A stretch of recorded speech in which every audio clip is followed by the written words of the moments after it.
তখন জিনদের সর্দার সামনে উপস্থিত হয়ে বলল, হুজুর আমি তাদের সর্দার। অতঃপর হযরত আলী রাদিয়াল্লাহু তাআলা আনহু তাকে জিজ্ঞেস করলেন, তোমার নাম কি? জিনের সর্দার উত্তর দিল, আমার নাম কাওরন জয়ীফ। তখন হযরত আলী রাদিয়াল্লাহু তাআলা আনহু তাকে বললেন, আজ থেকে তোমার নাম জাফর জয়ীফ। তুমি এতদিন তোমার এই দলটিকে আল্লাহ এবং তার হাবিবের বিরুদ্ধাচরণ করতে শিখিয়েছ, অন্যায়ভাবে মানুষের ক্ষতি করেছ, ইসলামের বিরুদ্ধে গিয়ে কাজ করেছ, নানান রকম অপকর্ম তুমি তাদেরকে দিয়ে করিয়েছ। তাই আজ থেকে আমি তোমাকে দায়িত্ব দিয়ে গেলাম, তুমি আজ থেকে তাদেরকে সুপথে পরিচালিত করবে এবং আল্লাহ ও তার হাবিবের নির্দেশ মতো তাদেরকে সমস্ত নির্দেশনাগুলো মানার জন্য তুমি তাদেরকে দিক নির্দেশনা দিবে।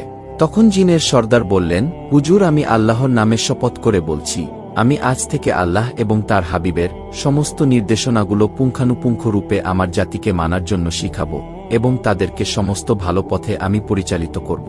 আর মানুষের সাথে সমস্ত খারাপ অপকর্ম থেকে তাদেরকে আমি ফিরিয়ে আনার জন্য পদক্ষেপ নিব। অতঃপর হযরত আলী রাদিয়াল্লাহু তাআলা আনহু কূপ থেকে পানি নিয়ে নবী করিম সাল্লাল্লাহু আলাইহি ওয়াসাল্লামের কাছে এসে দাঁড়ালেন এবং নবীজিকে বললেন, ইয়া রাসূলুল্লাহ, আমি তাদের সাথে যুদ্ধ করেছি এবং অসংখ্য হাজার হাজার জিনকে জাহান্নামের দরজা পর্যন্ত পৌঁছে দিয়েছি। অতঃপর তারা কালিমা পড়ে মুসলমান হয়ে গিয়েছে এবং আমার কাছে ওয়াদা করেছে যে আজ থেকে তারা মানুষের কোনো ক্ষতি করবে না এবং সর্বদা আল্লাহ এবং তার হাবিবের কথা মেনে চলবে। আল্লাহ এবং তার হাবিবের কোনো বিরুদ্ধাচরণ করবে না এবং ইসলামের পথে নিজেদেরকে পরিচালিত করবে। অতঃপর রাসূলুল্লাহ সাল্লাল্লাহু আলাইহি ওয়াসাল্লাম এই বিপদ থেকে মুক্তি লাভের পর আল্লাহর দরবারে শুকরিয়া আদায় করলেন এবং তিনি বললেন, আল্লাহ রাব্বুল আলামিন আমাদের উত্তম পথ প্রদর্শক, তিনি সর্বদাই আমাদেরকে সাহায্য করে থাকেন। তিনি যদি আজকে আমাদেরকে সাহায্য না করতেন তাহলে এই যুদ্ধে আমরা কখনোই জয় লাভ করতে পারতাম না। একবার জিনের একটি দল এসে জিনের সর্দারের কাছে অভিযোগ করে বলল, হে সর্দার, আমরা প্রতিদিন আসমানে গিয়ে ফেরেশতাদের কথা শুনে আসতাম। পৃথিবী সৃষ্টির পর থেকে হাজার হাজার বছর ধরে আমরা এই কাজ চালিয়ে আসছি, কোনোদিন আমরা কোনো বাধার সম্মুখীন হইনি।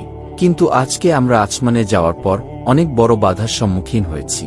আমরা যখন ফেরেশতাদের কথা শোনার জন্য আসমানে গিয়েছি তখন আমাদের উপর আগুনের স্ফুলিঙ্গ ছুড়ে মারা হয়েছে।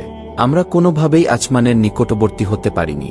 এমনটা কেন হচ্ছে আমরা কিছুই বুঝতে পারছি না, দয়া করে আপনি এর একটি প্রতিকারের ব্যবস্থা করুন। তখন জিনের সর্দার তাদের বলল, আমরা হাজার হাজার বছর যাবৎ আসমানে গিয়ে ফেরেশতাদের কথা শুনে আসছি, কিন্তু কোনোদিন আমাদের কোনো বাধার সম্মুখীন হতে হয়নি। আজকে যেহেতু আমাদের দিকে আসমান থেকে অগ্নি ছুড়ে মারা হয়েছে এবং কোনোভাবেই আমাদেরকে আসমানে যেতে দেওয়া হয়নি, তাহলে নিশ্চয়ই পৃথিবীর বুকে এমন কিছু ঘটে গেছে যা থেকে আমরা বেখবর। তোমরা এক্ষুনি পৃথিবীর বুকে ছড়িয়ে ছিটিয়ে পড়ো